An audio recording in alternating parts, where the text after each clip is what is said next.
This episode is brought to you by AWS. Amazon Q Business is the generative AI assistant that can securely understand your business data, summarize results, and streamline tasks.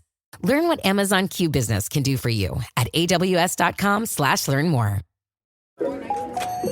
Hey, Atlanta, Apple is open for small business. That's right. We're here to make starting and running your business simpler.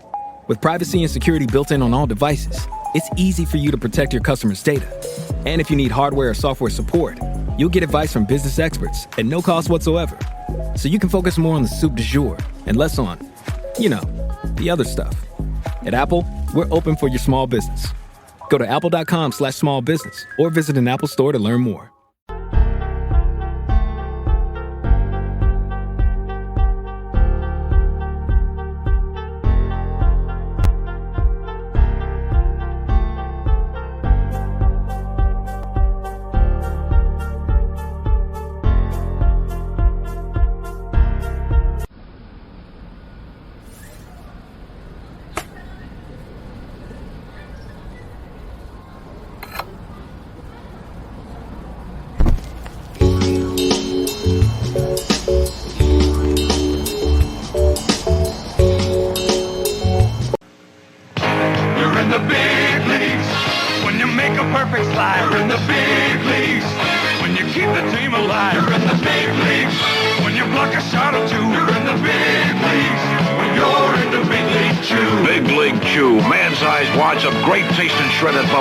Stuffed into a giant Stay Fresh pouch for big league flavor and big league bubbles. It's Big League Chew. You're in the big leagues when you're in the Big League Chew.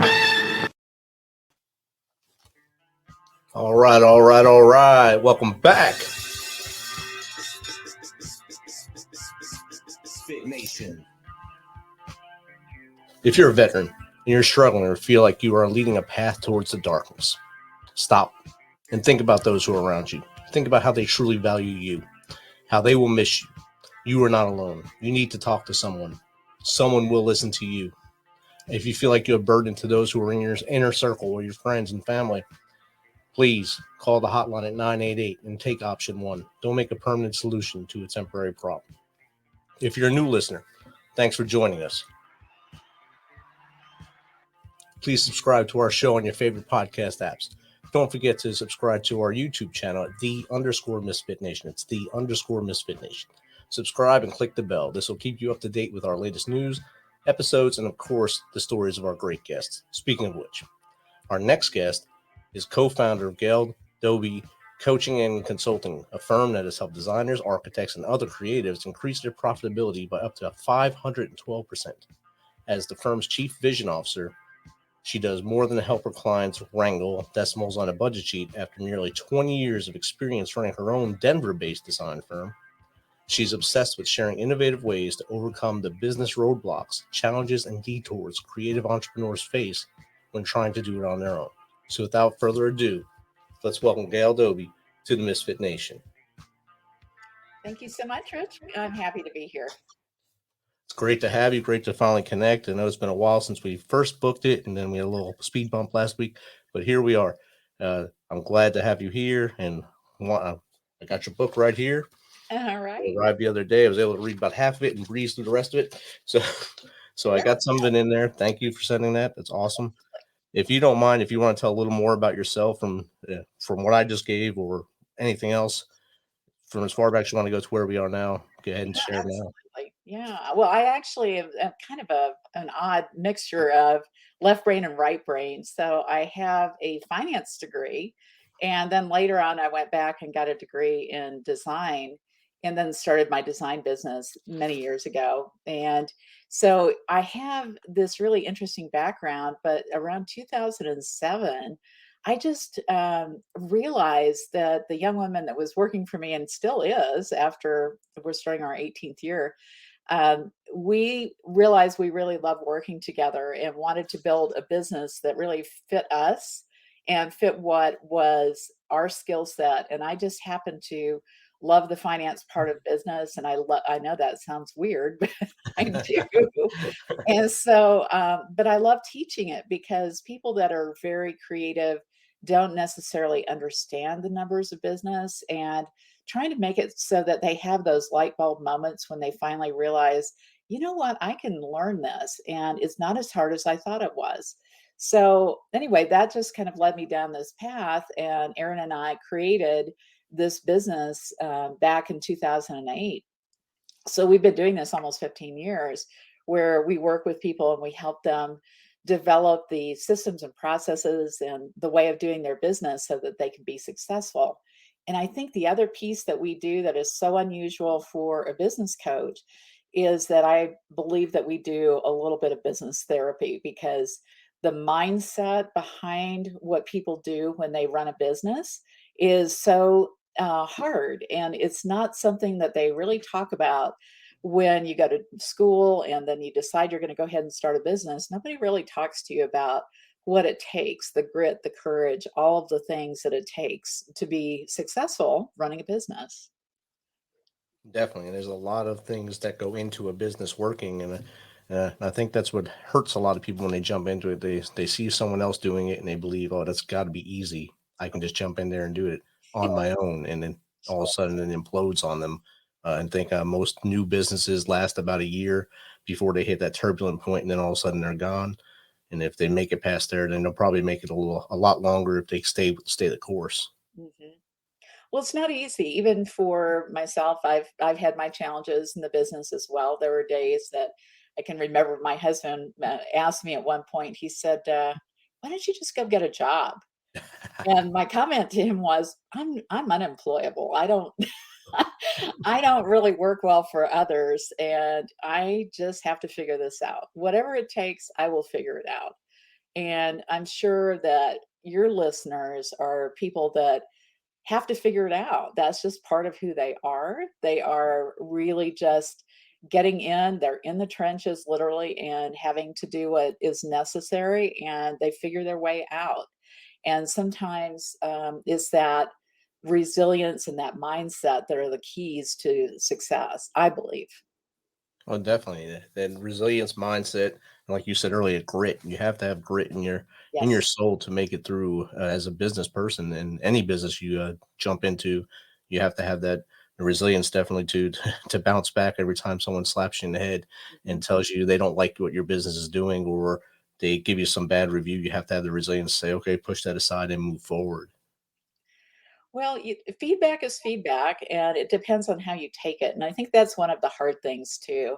I know you do serve a lot of people that have been in the military, and maybe they're starting businesses, and maybe they're in the middle of it. But it takes a lot of those same skills that we were just talking about, that grit and passion and courage.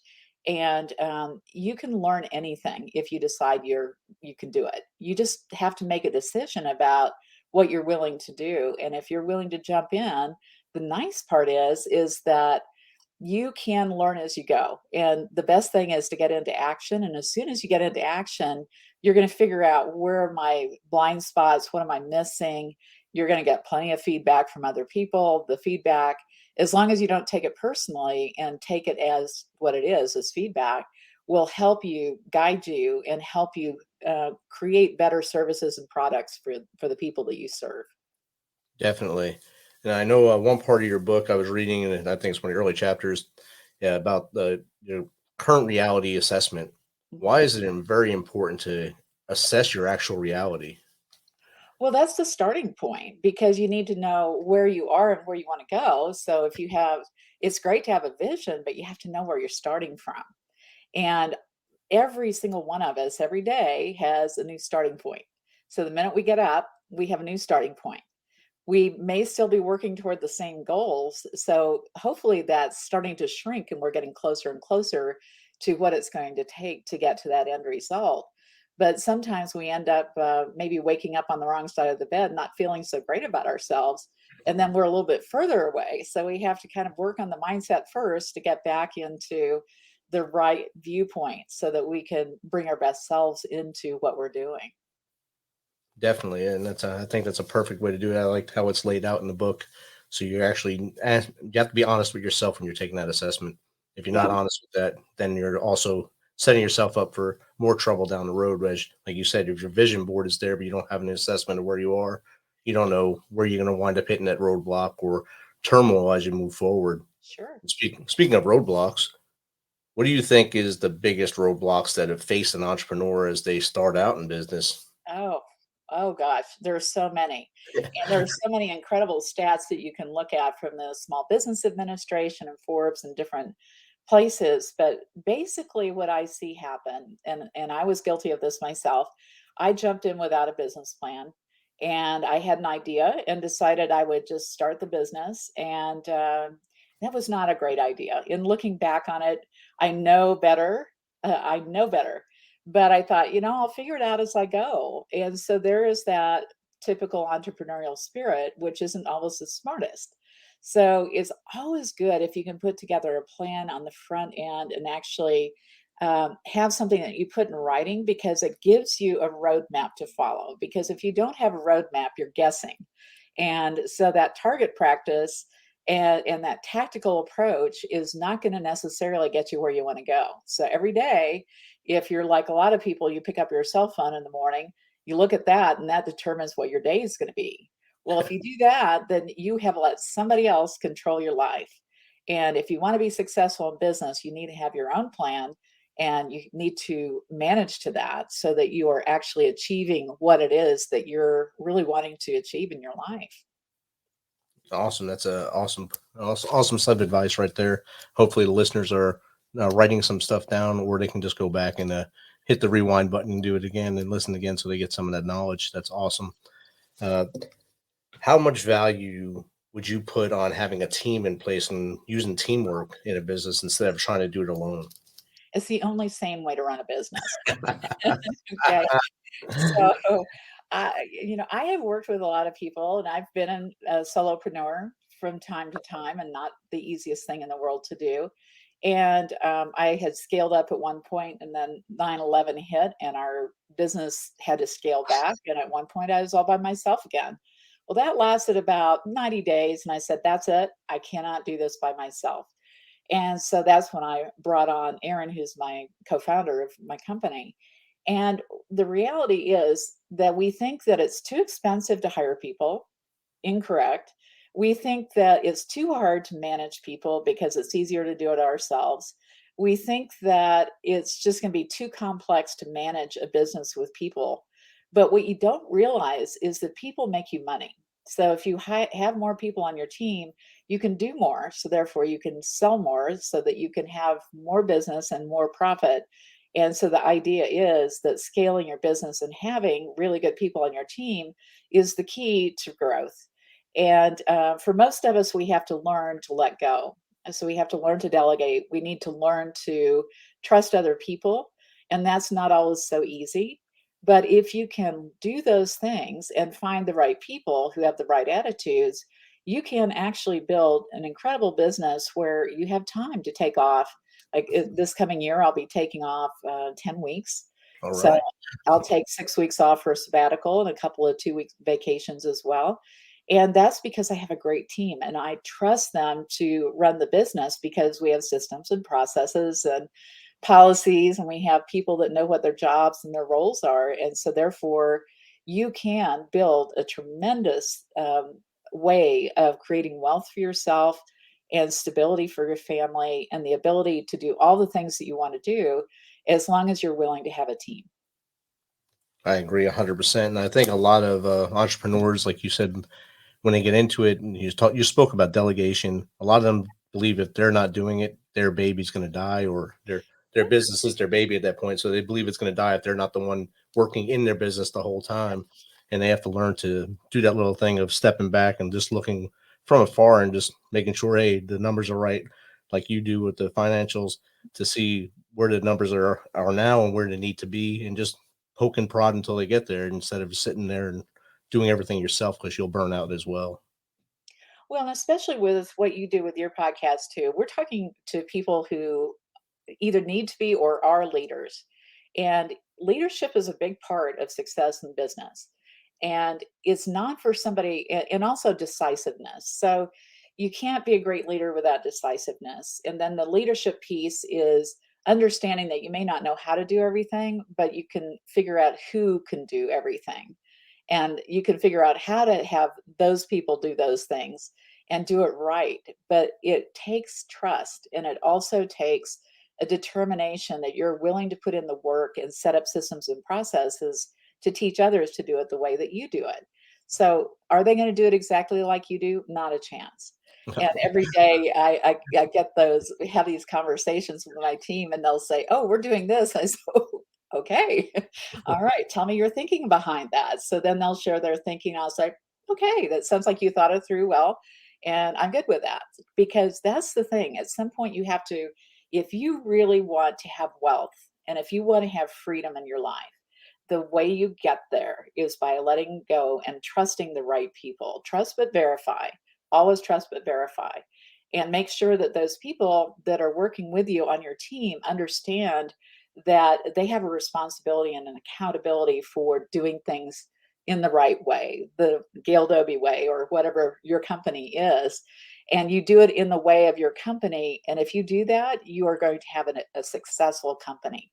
So, my first round of running a design business, not so great at managing people. Second round, way better. So I would tell you that you learn on sometimes on the first round and the second round, you can bring that to into a very successful formula that really works for you. Because I have people that, like I said, one person on my team starting our 18th year. We have people 11 and 13 years with us. So there's a reason why. And it's because you have to let go and let those people do their job. Definitely. And like you said, trust but verify. Yeah. You can do that without being over their shoulder the whole time too. So you can verify that everything's being done correctly, even if they don't do it the way you They personally would won't. do it. It's going to get done. It's going to get done one way or the other. You, like you said, you have the systems in place.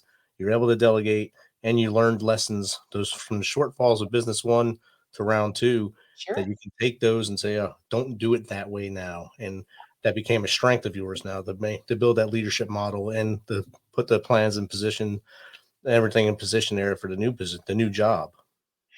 Right. And I think too that what happens is the longer you're in business and the more you have some wins, and hopefully we have lots of wins every year. And one of my pieces of advice is always write down your wins throughout the year.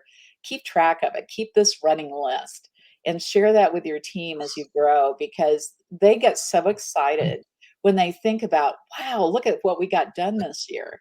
Right. And I look at it sometimes and I get so excited to see their excitement because they realize that they contributed to the success of the company.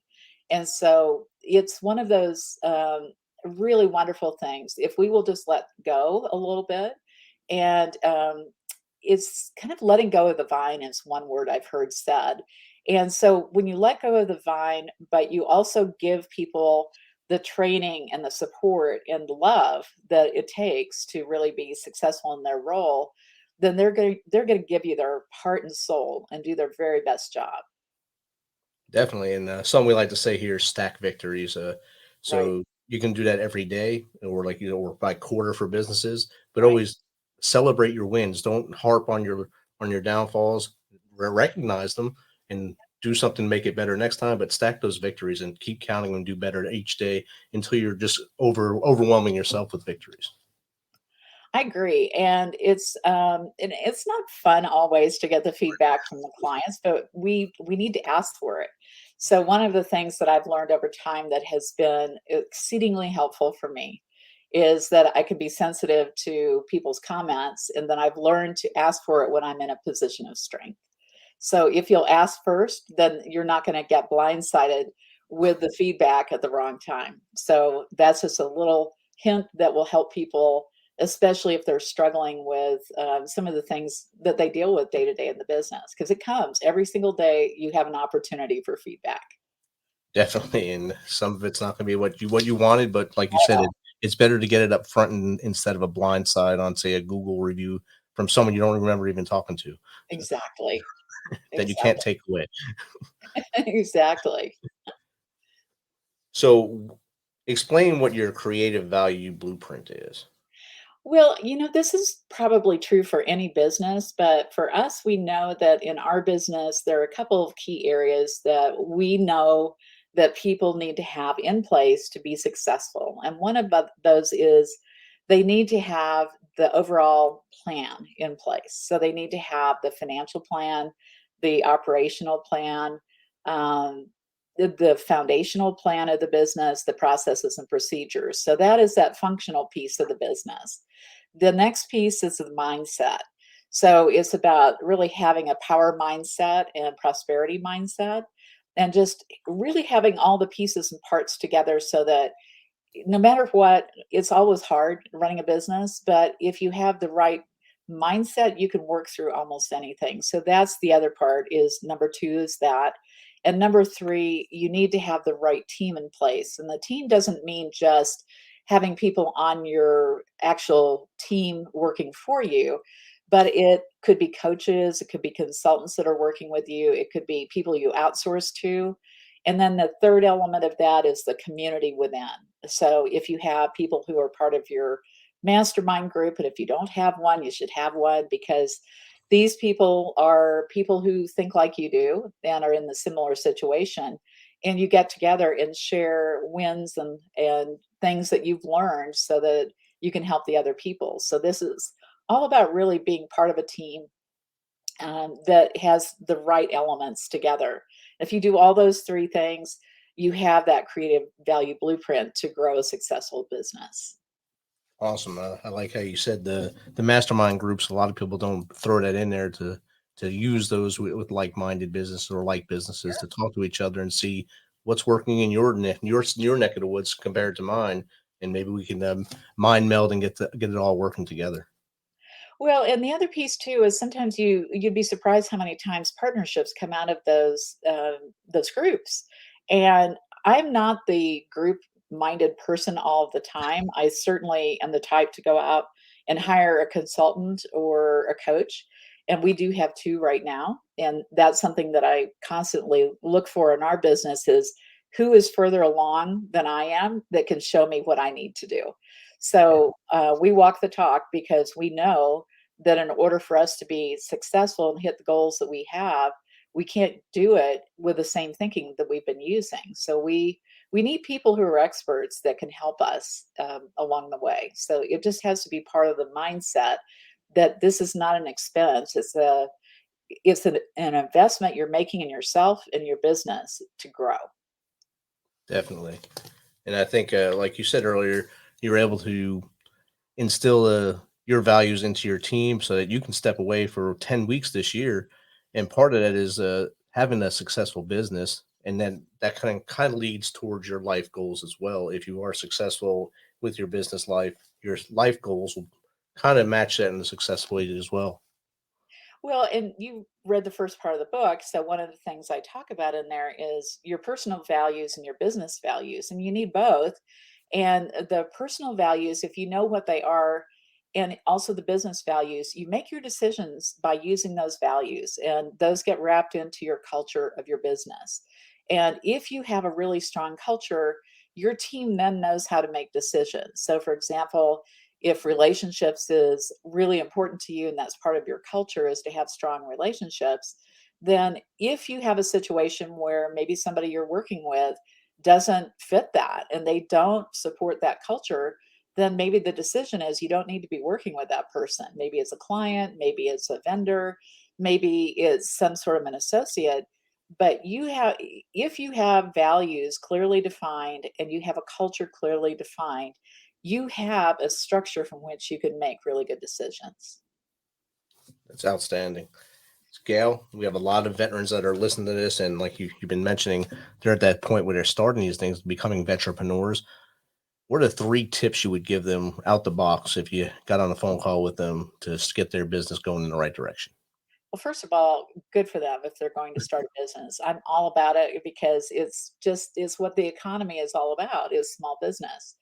And I think the real key here is if you want to be successful, make a lot of money, make sure that you have people around you who can give you the guidance and maybe shorten the path for you and put together a real plan, put together a business plan, put together a financial model.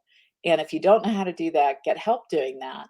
And make sure that you have something that you can execute to so that you are on the right track. So that would be number one, is make sure you have a plan. And if you're thinking of getting into a particular business, try to find somebody that you can reach out to. And they could be total strangers. And sometimes you pick up that phone and they're happy to help because they want to mentor you and help you because they've had somebody that's helped them. So find out from them what it's really like day to day in that business. That was one of the mistakes I made early on. So that's a good one to do. And I think the third thing is just to make sure that you are planning your day every single day to move the needle forward on your business. So whatever you decide to do every day, if you need sales, then you need to be starting your day with sales. If you need to be hiring somebody, hire that person. So look at the ways that you can leverage your skill sets and also offload those things that you're not great at. And if you can do those three things, I think you can be tremendously successful in your business. Awesome. I hope listeners wrote that part down as well. If not, again, rewind and listen again, and you'll get all the tips that we've talked about throughout this conversation. Gail, how does someone get in contact with you? What's the best way to get in contact with you? Well, thank you for asking. And the best way is gaildoby.com, GAILDOBY.com. And we are rebranding. And by the time this comes out, we will be Pearl Collective, but it will forward to that. Okay. So for right now, gaildoby.com would be good. All right. And we'll put both into the notes as well. That would be good. Yeah, they can just click in the notes. Gail, thanks again for being flexible and adjusting your schedule to meet with us here and sharing all your knowledge. It's my pleasure. Thank you so much, Rich. I appreciate being on your show. Awesome. Thank you. Thanks for checking us out and being a part of the Misfit Nation. Don't forget to visit our website at themisfitnation.com to catch up on all our episodes and also get some of that Misfit Nation gear. As always, be humble, stay hungry, and keep hustling because we are